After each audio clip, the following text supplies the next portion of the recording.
دوایەوەی لە کاتی نەشتەرگەری لە یەکێک لە نەخۆشخانە ئەهلیەکانی شاری کەرکووک پزیشکێک مەقەسێک لە جەسەی نەخۆشێکدا جێدەهێڵێت، بەو هۆیەوە تەندروستی نەخۆشەکە تێک دەچێت. دوای تێپەڕبوونی نزیکەی مانگێک بەسەر نەشتەرگەریدا و هەستکردن بە ئازار و نادجێگیری دۆخی تەندروستی، نەخۆشەکە پشکنین ئەنجام دەدات و لە تیشکدا دەردەکەوێت، مەقەسێک لە ناو سکیدایە. بەو هۆیەوە جارێکی دیکە لە هەمان نەخۆشخانە نەشتەرگەری بۆ کراوەتەوە.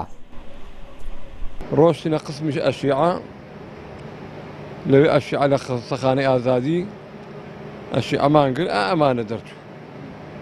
ئەمە کە ئەمەم بینی شۆک بووم، نەک هەش شۆک شێت بووم. بۆ ئەمە مانگێکە عەمەلیات کرا تەلەفۆنی بۆمان کرد کە با بڵێ مدیری خەستەخانەکە تەلەفۆنی بۆ فایزە لەیلانی کردبوو، وتبووی بۆ ئەمە چییە؟ ئەویش تەلەفۆنی بۆ ئێمە کرد، بۆ براشەکەمی کرد بەڵێ مشکلەنی بەیانی خێرا بگەین خەستەخانەکە.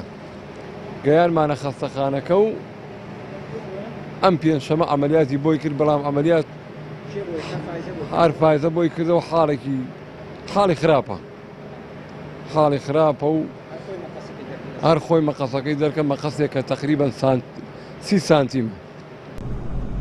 کەسوکاری نەخۆشەکە سکاڵایان لە دادگا تۆمار کردووە و چاوەڕوانن یاسا و دۆسێیان بۆ یەکلایی بکاتەوە، بەڵام بەوتەی کەسوکاری نەخۆشەکە پزیشکەکە نکۆڵی لەوە دەکات بە جێهێشتنی ئەو مەقەسە کاری ئەو بوو بێ.